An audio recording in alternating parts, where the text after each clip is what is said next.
Hello. Good evening, fellow friends and loved ones. Yes, it's once again a very great privilege, a great honor to come to your homes. The last Sunday of the month of March, the 28th of March 2021. Yes, it's a very great day, and I'm sure we had a wonderful time at church. Today is a Palm Sunday, and I'm sure you had your palm branches to church and then you enjoy church service. So this evening we are continuing our weekly discussions and previous sessions. The recent ones we had one on broken wrist, and then the last week we had on genival, that's knock knees.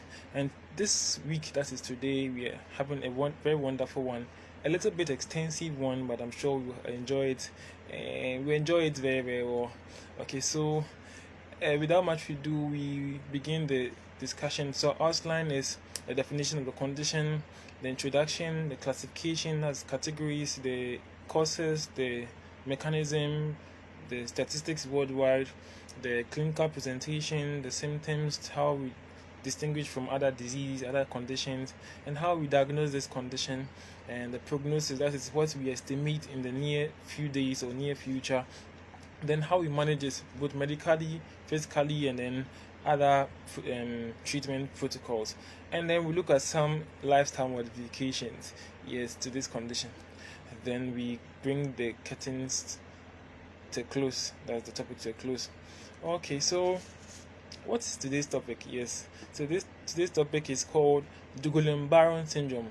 Guillain-Barre Syndrome. That is a condition that involves progressive weakness of the muscles in our legs and in our hands. So we'll be talking about the condition. But before we talk about the condition, we will give a quote. Our weekly quote. So our quote is: the reward for work well done is the opportunity to do more. The reward for work well done is the opportunity to do more. It was said by Jonas Salk. He said, the reward for work well done is the opportunity to do more.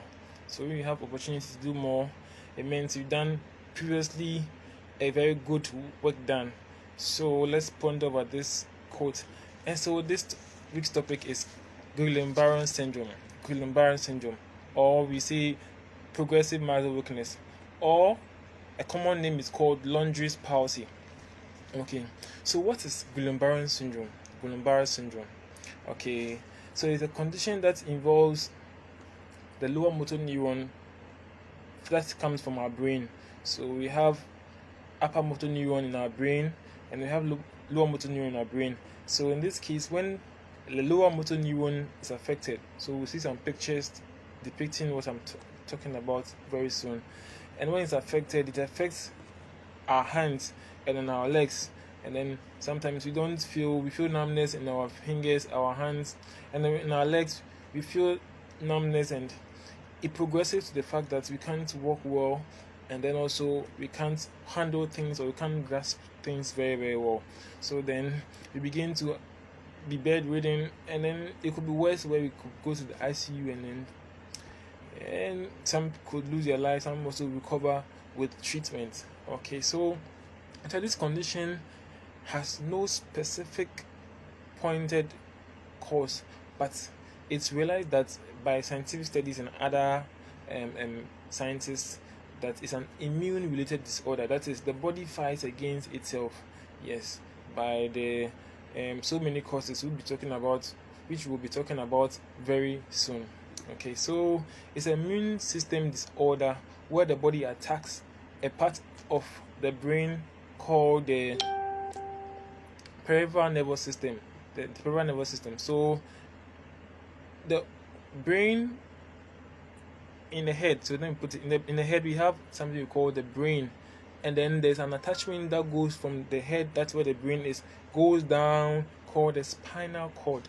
The spinal cord. And then after the spinal cord, you have something called peripheral nerves. They come out of the spinal cord, and then they help to give the body sensation and also help the body to move. So when I raise my hands up and move my fingers like this, these are all functions of this peripheral nerves and also the central nervous system. Okay, so when these nerves that we are talking about are affected, they cause weakness in the muscles of the body. Okay, so then we can say the person could have Guillain-Barre Syndrome or Guillain-Barre Syndrome. So actually, it's a progressive condition. It doesn't come at once, but there are signs that show that it's coming. The condition is coming. So when these signs are noted early, then yes, treatment is given or meted out as early as possible. Yes. So actually, this condition is called a syndrome because actually it's a group of so many conditions or so many symptoms that come together before we can classify this condition as Guillain-Barre syndrome. So it's actually a condition that involves demyelination. So when we take our demyelination, means there is removal of something we call a myelin sheath. So let me just draw us back to what we're talking about: the brain, the spinal cord, and the nerve that comes out. So the brain and the spinal cord, we have something we call, within the spinal cord, we have something we call myelin sheath and an axon. We should be showing it very soon through our pictures. Today we have some pictures to show, so just stay tuned, and then I'm sure you'll enjoy today's topic. We have something we call the myelin and then the axon. So these allow the information transfer to take place. So when I am talking this way, there's communication between my brain and in my hands. So I'm making movements and I'm interacting and I'm opening my eyes. So there are communication between these channels. But when this myelin sheath, which controls the information transfer from the brain to the spinal cord, back to the organs, the eye, the nose, the mouth, when this information is cut off by something we call demyelination, that is, we're cutting off the myelin sheath, we are removing the myelin sheath from it. It causes problems that could be very, very detrimental, that is, can be very deadly to the person. So, and it could cause this condition also called Guillain-Barre syndrome.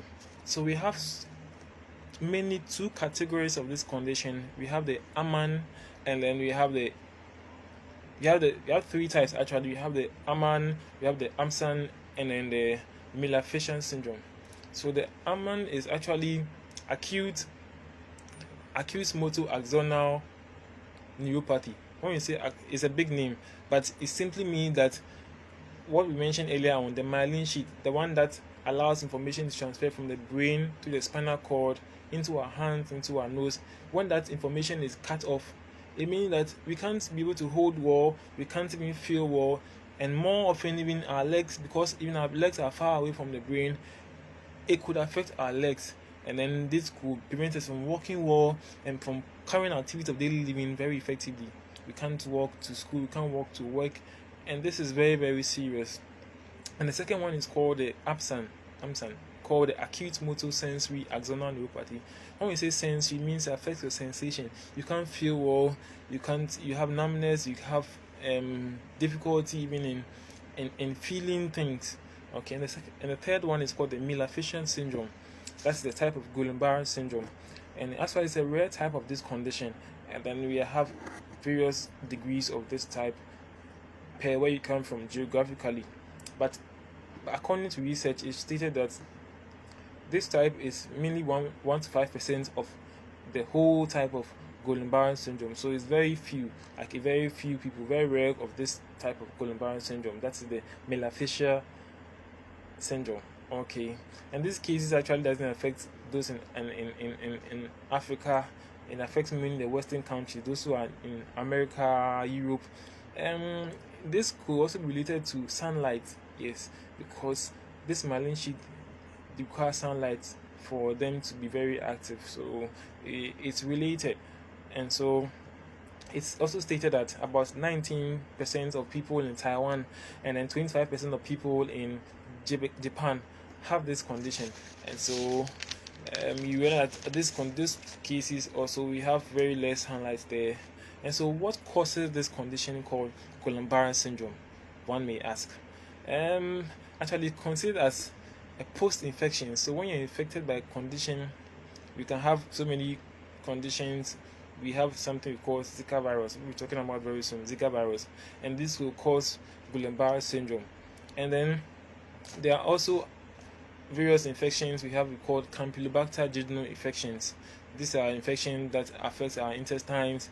This could also, which is a bacteria, this could also trigger the immune system to fight against that bacteria, and then in that case it could destroy the myelin sheet, the one that covers the axon that transmits information from the brain to spinal cord. So when this information transfer channel is altered or damaged, it means that we can communicate or transfer information to our fingers, to our legs, even to our nose and our eyes, even to our organs, and this could cause impairments. This will cause functional limitations. We can't carry out activity daily, we are bedridden, and we can't do so many things. So it's actually an immune system response due to when it notices a foreign body that comes inside the body. Okay, so scientists have noted that this is mostly common by respiratory illness and in gastrointestinal illness. That's a condition that affects intestines. So if you have a condition that affects your intestines or your respiratory tract, I'm not saying COVID is part, but it's also an upper respiratory tract infection. So it's likely that if you have a not treated well, you could have this complication as Guillain-Barre syndrome. But this one is, to a far extension, not really proven by research. Okay, so we are continuing our discussion on Guillain-Barre syndrome. So I mentioned something we call Zika virus. Yes, this way back in 1976, there was an outbreak of this condition, and some percent of people had paralysis. That is, they had weakness in their hands and their legs, and then it was attributed to this virus, that is a foreign body entering into the system. So it was realized that they had to vaccinate people against this Zika virus, and then so even with the vaccination, some people were predisposed to having this condition, but these were mild people. That's about 1% of the people who had been vaccinated by this flu called Zika virus. Okay, so there were other causes also that was because of medications and also surgeries, and where there were impingement to some of the spinal cord regions or the peripheral nerves, and then this caused the Guillain-Barre syndrome. That's the weakness in the hands and the legs. Okay, so we will talk about some causes. Yes, the causes we mentioned about infections. We talked about the fact that if you have you are exposed to upper respiratory tract infections, and then so we look at some of the statistics. That is, when we look outside Africa, because Africa, we have a very low percentage of people being affected by this condition called Guillain-Barre syndrome. Okay, so in the United States of America, about 1.2 to 1 to 3 people out of about 100,000 inhabitants tend to be predisposed to this condition called Guillain-Barre syndrome. Yes, and it has been reported throughout the world that every country in the world, or every continent in the world, at least has a patient or a person being predisposed with a condition called Guillain-Barre syndrome. And then actually the mean age in the United States of America are such that we have about 2 people who are less than 15 years having this condition called Guillain-Barre syndrome. So this condition could affect both the young and then the old. It's irrespective of your age, so don't think you are young so you can't have this condition. But then there are very good treatments to manage this condition. And about 9 per 100,000 people who are about 70 years and above, that's between 70 and 79 years, through research we noted that they had this condition called Guillain-Barre syndrome. So how does this condition present itself? So a very typical presentation is that the person will have an upper respiratory tract illness. That is, it could be flu, it could be breathing difficulty, it could be condition affecting the nose, the throat, yes, so difficulty speaking, other conditions, and then this could be in an interspace range of about 2 to 4 weeks, and then this could present itself gradually. This is actually not a one-time condition. It progresses gradually to be diagnosed. Okay, there are other ways of diagnosing the condition which we'll be talking about very soon. Weakness may progress from the arm to the trunk, that is our waist region, and then it will go down into our legs, and it will affect mainly our respiration, how we breathe. Yes, and so let's take note of this presentation, and then when we notice some of the symptoms, we could report as early as possible. And then you also have numbness in our legs. We have difficulty feeling our legs. We have relatively symmetrical numbness. When we say symmetric leg numbness, it means we have numbness in both legs. That is, we don't feel as normal as it's supposed to be when we touch our legs, even at the side of our legs or underneath our legs. The other condition that could look like this condition called Guillain-Barre Syndrome. So if you notice this presentation, you just have to report to the medical health personnel, and then we will further diagnose and then rule out any other condition, and if possible this condition, we treat them accordingly. So this is not to just scare you that if you have numbness, this is the condition, but it's just a symptom, so just not to be scared about it. Okay, so actually the condition increases in severity. The severity of the condition increases. So if you have sensation, not feeling sensation so little, the next day, the next 2 days, the next few days, it could progress to a worsening of the numbness, and so we have to take note of it. So this condition actually, lesser cases start from the hands. That is about 14% of the cases start from the hands. Most of them starts from the legs and climbs upwards. Okay, so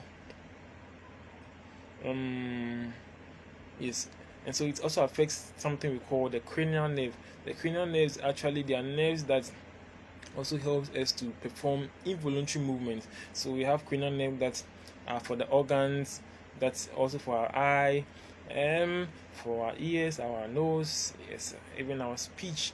Yes, okay, so when these nerves are affected, that is in our spinal cord, within our spinal cord region, this could present itself with having Guillain-Barre syndrome. But even when we see these presentations as symptoms, there are other diagnostics that helps us to really conclude or confirm this condition as the patient's condition. Okay, so it's stated that in about 1/3 of the patients who have this condition, the degree of weakness between the arm, that is the weakness in the arm and the legs, are almost the same as the day goes by, and it could be worsened where the person cannot do anything at all but is bedridden. But through various treatments and therapies, the person returns to function, because so far as the nerve is damaged, there's a way of reactivating the nerves for the person to be able to return back to activity. Yes, and so there's one presentation also that the person has loss of reflex. So the reflex is actually a way of responding involuntary, that is automatically, to movement. So even the blinking of my eye, if I try to turn my hand to my eye, I should blink my eye to close my eye. But if I don't do that, then it means that my reflex nature is low, or probably my sense of smell, then my ability to, when you hit my with something we call the hammer, to hit my knee, I'm supposed to be able to control myself. But if I reject out, it will show that I'm hyper reflexed. And then if I don't jerk at all, it means that probably my knee reflex is poor. If I've lost my reflex, that's the ability to respond involuntarily, it could mean that I have Guillain-Barre syndrome. But it doesn't really confirm this condition, as we continue to say. There are other tests that we can use too. And then most importantly too, it starts mainly with sensory disturbance. That is poor sensation. We don't feel well when we touch our hands. We don't feel well our legs. We don't feel we have poor sensations around these regions, especially our legs and our hands. Okay, so this starts mainly with finger sensations, the reduced sensations in our finger, and it goes to our trunk, that's our waist region. It goes to our face. It goes into our legs and all over our body. And so we have something we call dysautonomia, which we'll be showing some pictures very soon about this condition, this presentation. That is in about 65% of people who have this condition called Guillain-Barre Syndrome. This could present with heart conditions. We have sinus cardiac dysfunction, sinus bradycardial dysfunction. These are all signs terms which affect the heart, where the heart pumps and your heart rate goes so low or your heart rate goes so high. And so these are taken into consideration. When you see these symptoms, you just need to report to the medical doctor or the medical health practitioner, and then you be assessed as best as possible and treated accordingly. We have paroxysmal hypotension. We have so many presentations. As I said, these are just general symptoms, but then when you see the appropriate health personnel, be able to diagnose this condition and treat them accordingly. So other features, we could have urinary retention. That is when you are not able to urinate, you keep your urine for a long time, you're not able to urinate as often as possible. You also have mild orthostatic hypotension, where you feel dizzy when you get up. So we have something also called posterior hypertension. That is when you're about getting up, you feel dizzy at the moment in time, and then due to poor blood circulation up into your brain. We have also cranial nerves dysfunction. That is when you have some of your nerves affected. That is your eye, your bladder, other functions being impaired, and then the smell. This could also be signs of symptoms of you having been close to having Guillain-Barre syndrome, but then it doesn't confirm this condition. Also, we have the other symptoms such as antecedent illness. That is, maybe you have a viral infection. This could also predispose you to have a Guillain-Barre syndrome. There are so many instances. So someone could have intestinal illness. That's an illness that infects the intestines, or a respiratory infection, and this could predispose the person to this condition called the Guillain-Barre syndrome. Actually, this condition may come after the condition he experienced, that is maybe the cold or the intestine infection illness. It could come after, so you might not be able to trace that caused the Guillain-Barre syndrome, but then through questions, through assessment, through history of the patient, we can then confirm this condition as the patient having this Guillain-Barre syndrome. So other symptoms, the symptoms could be after about a week, or even sometimes getting to 2 weeks, and then the person has weakness to this condition. But when you trace this condition, or ask the person, did you get a cold? Did you get any infection? Yes, then, or if it's a child, you ask the mother, then did he or she get infected by anything, and then we can be able to affirm the person having this condition called Guillain-Barre syndrome. So this condition could persist as often as possible, but the plateau phase, that is the peak phase of this condition, actually is it could be weeks, it could be 3 years, it could be years before then the recovery process starts getting really better. Okay, so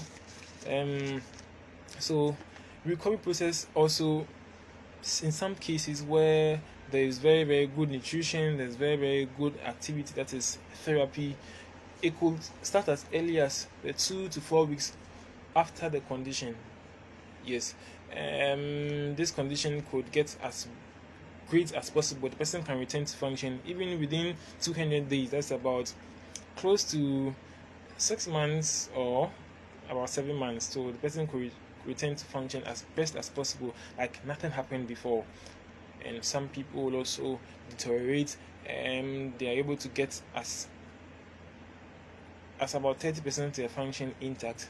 Some of the other conditions that could look like this Guillain-Barre syndrome include, we have medications, we have toxic, that's toxins, we have drugs, that's medication, we have alcohol, it could have porphyria, that is where we have decrease in something we call heme, that's the iron that helps us to attach or to bind to the oxygen we breathe. So when we breathe in oxygen, there's something we call heme that attaches to the oxygen that we breathe into the heart for blood, for the heart to pump oxygen into our circulation for us to perform activities. But when we have decrease in this heme, it could have this effect as porphyria, and it could look like someone has got Guillain-Barre syndrome, but when we trace through clinical tests, then we can confirm that yes, it's not Guillain-Barre syndrome, but it's this condition. We have diphtheria, we have tick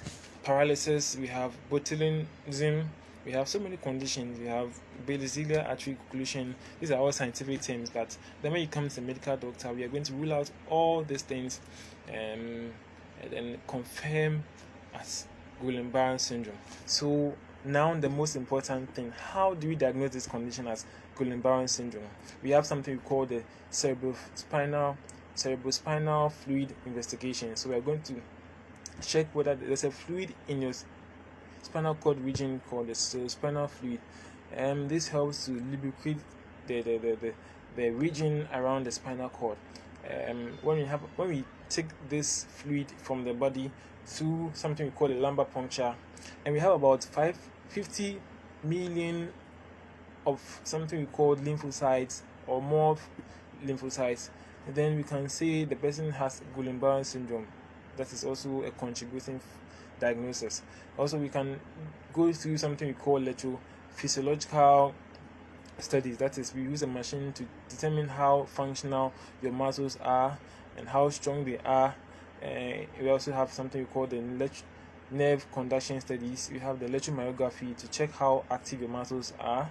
And we also have something we call chest x-rays. We're going to see your chest, whether you have infections around your chest. Also, we can take through stool culture. So these are also helpful to check whether you have any infections in your stool. Also, we could use an MRI to see how detailed your brain or your spinal cord is, if there's any anomalies there, and then we can treat them accordingly. So when we have this condition, what are the chances or the possible good chances of us surviving? So this condition, actually, once we should state that very emphatic that it's a devastating, that is a very destructive disorder, and it could be very worse. And the condition is actually unexpected. It happens suddenly, but then its treatment takes a while. It takes quite a time for treatment to be given as best as possible. And also, as we mentioned earlier on, the treatment could be in the first few weeks, first few days, it could be very, very good. The person could return to function. Some also take quite a long time, and that's about 3% of people actually do not return to full function. That is quite a substantially low percent of people don't return to their function. Also, so there are so many ways of how of predicting this condition. So before predicting them, it's important that we also counsel them. So counseling is also very important in this condition called Guillain-Barre syndrome because of its destructive or this devastating effects. There could also be facial condition. There could also be difficulties in carrying activities. There could also be emotionally painful periods. That is when we need a counselor, psychologist to be able to control the patient or the person to manage this condition. How do you manage this condition? Actually, we have various ways of managing this condition. We have something we call the plasmapheresis. And before we state or we explain this condition, we should know that there's actually no known absolute cure for this condition, but there are very, very good management protocols to manage this condition to the best of ability, where most people some people also return to function as normal as possible. We have a medical management process we call the plasmapheresis. So then this procedure, it involves you taking the cells of the blood and separating them. So we take all the lymphocytes, as we mentioned earlier on. If you notice that the lymphocytes are more in the blood cells, and we take them all off and then replace them with new ones, so that the immune system can be able to function very well. Okay, so we also, in doing this, we also need to ensure that early ambulation is very important to avoid other complications from setting in, and also it could lead to decrease in the length of the illness when we do a plasmapheresis. But this could be a little bit difficult and really complex, but it's also an option for medically managing this condition. And also we have something we call the intravenous immunoglobulin. Yes, intravenous immunoglobulin. So these are all ways of treating this condition medically, but this one is actually less effective as compared to the plasmapheresis, which takes most or almost all the immune system, that is the immune or the foreign bodies out of the immune system. Okay, so and also we also have supportive care. That is when the person is in ICU, there's a way of giving support to the patient to be able to go through this phase of his or her life very effectively. There are so many basic management terms, that is the nurse care, the occupational therapy care, that is the physiotherapy care. These are all management, especially the nursing care, to be able to ensure that the patient doesn't develop other complications which may set in and cause the person's deterioration, cause the duration of the condition of the patient. And also we also have ventilation support. So in the case where it affects the upper respiratory tract, that's the chest infection, we could give the person oxygen, that is to be able to ensure that the lungs are revived when there is collapse of the lungs. So the physiotherapist could be called into place, and then we could use some exercises to be able to restore the function of the lungs. And also we have in the case where the infections are due to the hospital related infections which we called in scientific terms nosocomial infections, antibiotics are given to central venous catheter procedures to be able to manage this condition, these infections, so that we don't have more complications in terms of treating these conditions. There could also be infections as a result of the catheter, that is insertions, and these are needed and should be managed by the medical health personnel. Also, immobilization also could cause other complications from setting in, so we encourage very minimal to moderate movements of the patient, even though the person is having these early signs of Guillain-Barre Syndrome.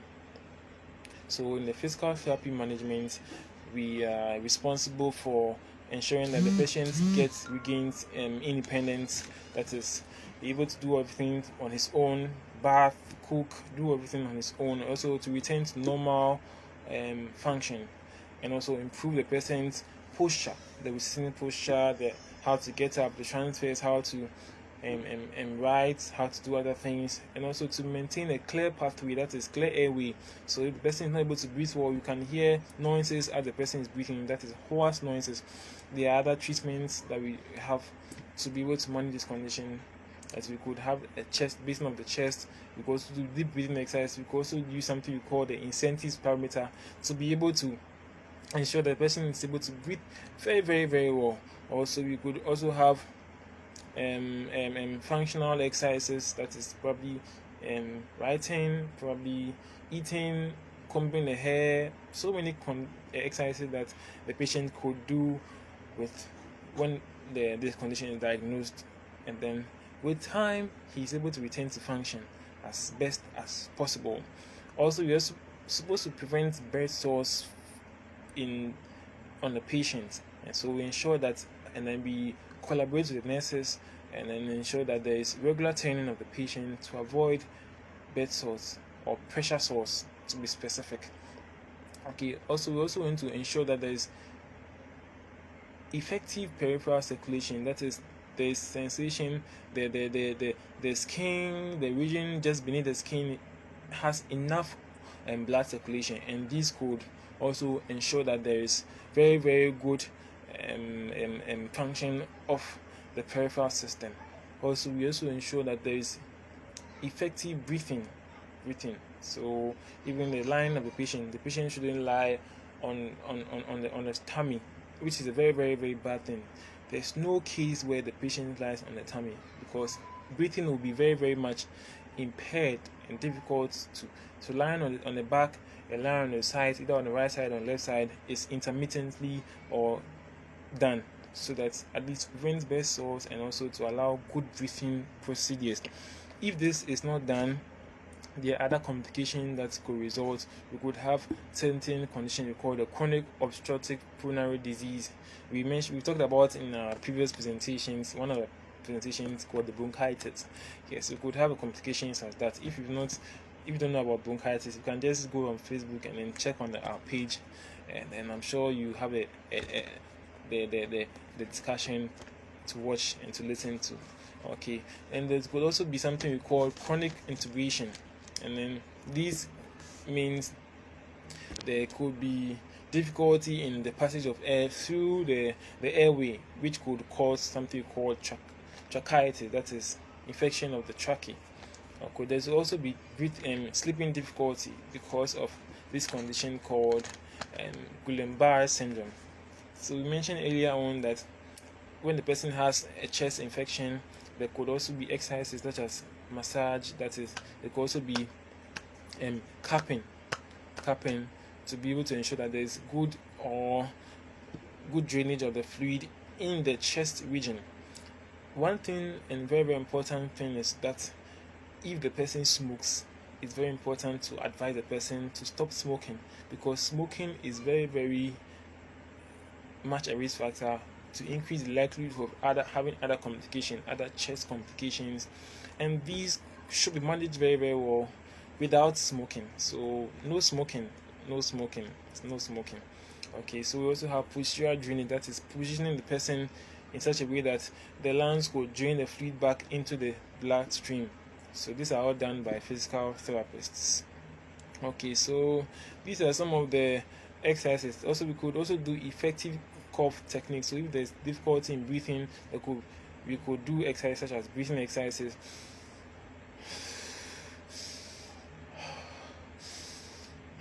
Or cough techniques, effective cough techniques like so you breathe in and cough.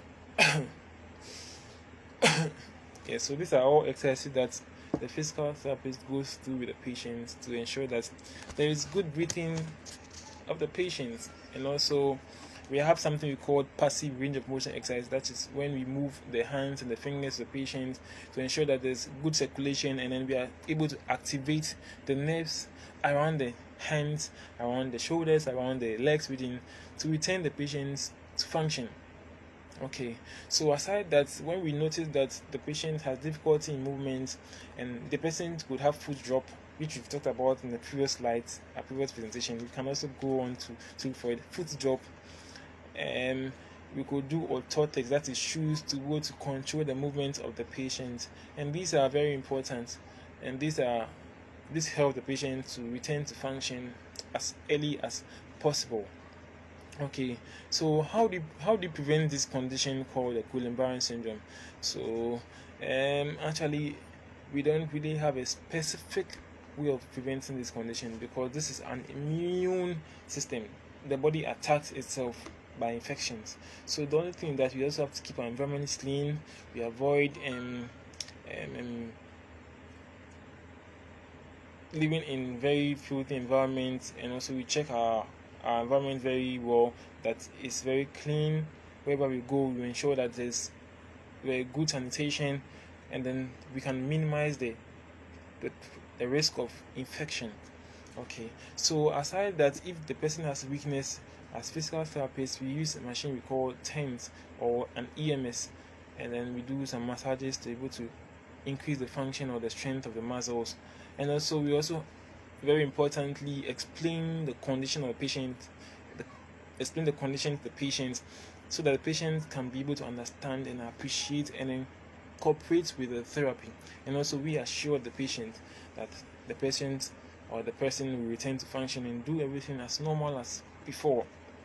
Okay, so we have other functional exercises. So if the person has difficulty in walking, we teach the person how to walk with the device, with either the walking stick or the Zimmer frame, that's the walking frame, and around the bed, then gradually, and then the person will return to function as early as possible.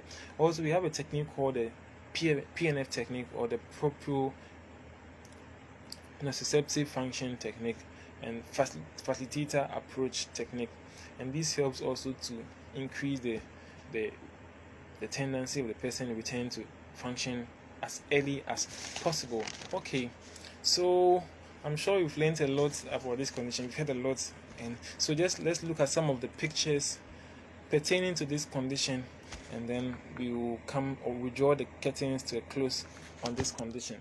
Okay, so this is what we were talking about, and so it affected the person's leg. Yes, so this is someone having the Guillain-Barre Syndrome. Okay, so this is the nerve we're talking about. This is the axon, and this is the myelin sheath. So I'm sure you heard me mentioning myelin sheath. Yes, so this is the myelin.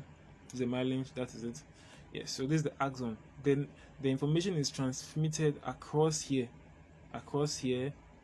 This is the myelin sheath. So these cover the axon, and then they help to smoothly transfer signals from the brain to the spinal cord into our hands and our legs and our organs. So when this structure is taken off by the immune, that is the foreign body, that is the immune system dysfunction, this could cause Guillain-Barre Syndrome. Okay, so these are the mechanisms of this condition. So you can see there is distraction here, attacked by the immune system. Yes, the immune system is attacked, and when the immune system is attacked, it destroys the whole myelin sheath, and this prevents information transfer from here to here. You can see there, and therefore the person cannot perform activities as best as possible.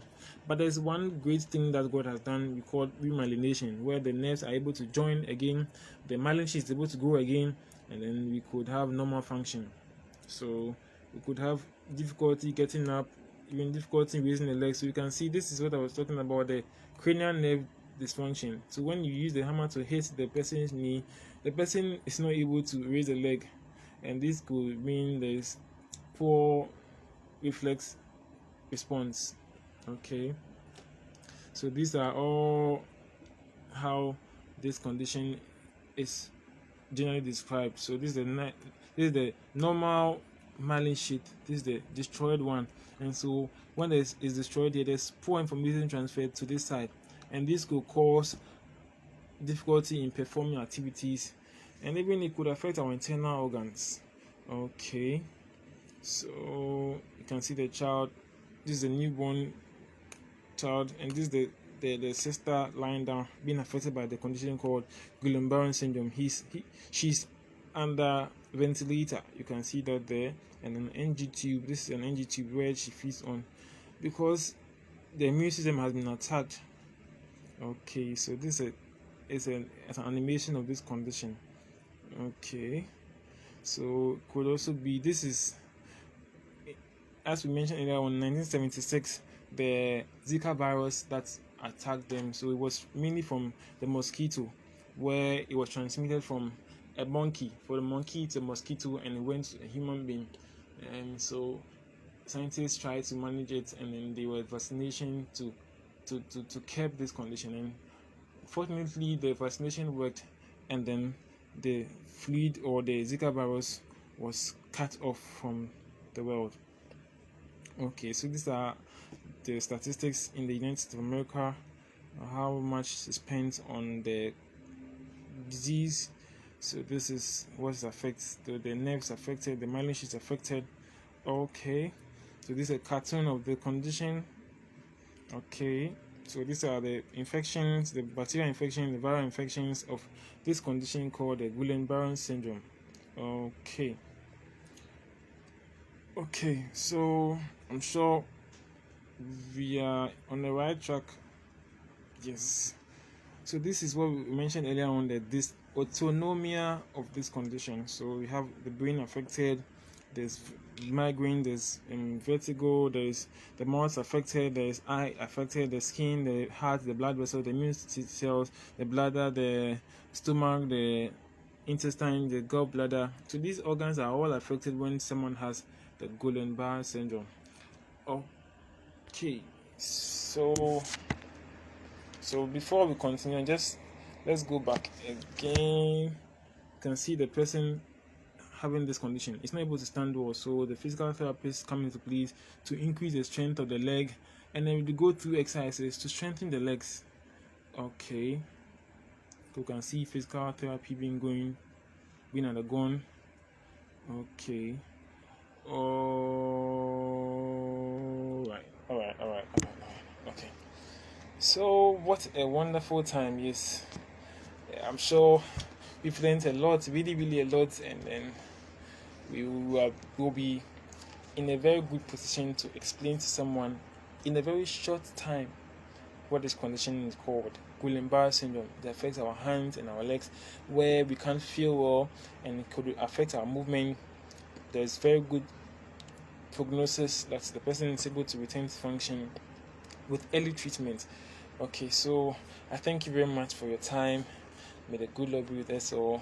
So if you have any questions, you can ask any questions, and so all questions are welcome. I can see Eugene watching, and others watching. So if you have any question, all questions are welcome. Okay.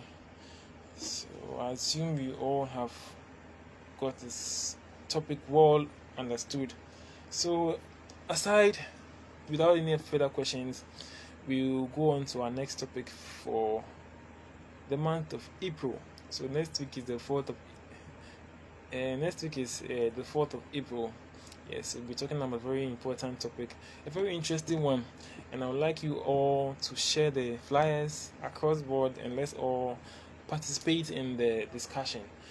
Thank you very much for your time. So this next week's discussion is actually on a condition we call pregnancy-related low back pain.